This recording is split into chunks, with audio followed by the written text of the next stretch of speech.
महाराष्ट्र 24 तास न्यूज, जिथे प्रश्न विचारले जातात थेट, जिथे सत्याची बाजू नेहमीच असते समोर आणि जिथे न्यायासाठीचा आवाज ठरतो उंच। आज शेतकऱ्यांचे अश्रू असोत, विद्यार्थ्यांच्या स्वप्नासाठीची झुंज असो किंवा एखाद्या सामान्य नागरिकाचा न्यायासाठीचा संघर्ष, आम्ही असणार नेहमी तुमच्या सोबत। कारण महाराष्ट्र 24 तास न्यूज हे आहे तुमचं व्यासपीठ, तुमचा साथीदार, तुमचा आवाज। म्हणूनच आजच लाईक करा, शेअर करा आणि सबस्क्राइब करा महाराष्ट्र 24 तास न्यूज। कारण हा प्रवास आहे तुमचा, तुमच्या हक्काचा, तुमच्या प्रश्नाचा आणि तुमच्या आवाजाचा। महाराष्ट्र 24 तास न्यूज।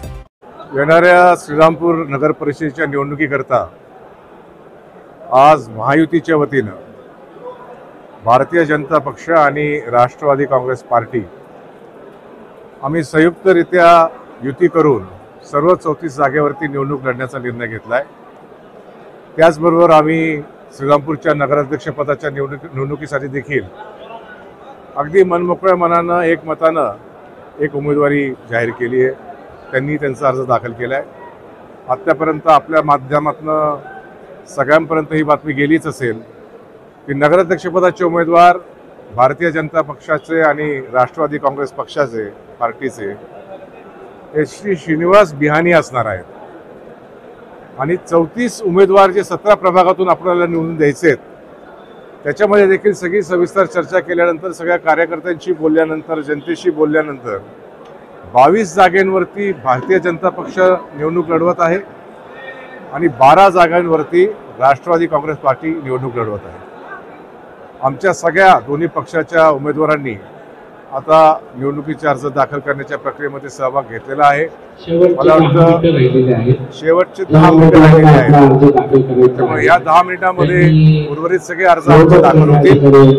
मला मनापासून खात्री आहे की श्रीरामपूर शहराच्या सर्वांगीण विकासासाठी श्रीरामपूरमध्ये एक प्रकारची जी दहशत, एक विचित्र वातावरण जी निर्मिती झालेली आहे त्याचा बंदोबस्त व्हावा म्हणून ज्या प्रकारची एक सामाजिक आणि राजकीय व्यवस्था यायला हवी होती ती ह्या निवडणुकीनंतर जनता जनार्दनाच्या आशीर्वादानं आमच्या सहकाऱ्यांच्या माध्यमातून निश्चितपणे येईल। श्री श्रीनिवास बिहानी आणि त्यांच्याबरोबर सर्वच नगरसेवक उत्तमरित्या शहराचं कामकाज पाहतील। आपल्या राज्याचे ज्येष्ठ मंत्री, जिल्ह्याचे पालकमंत्री नामदार राधाकृष्ण विखे पाटील यांच्या नेतृत्वाखाली हा निर्णय घेण्यात आला।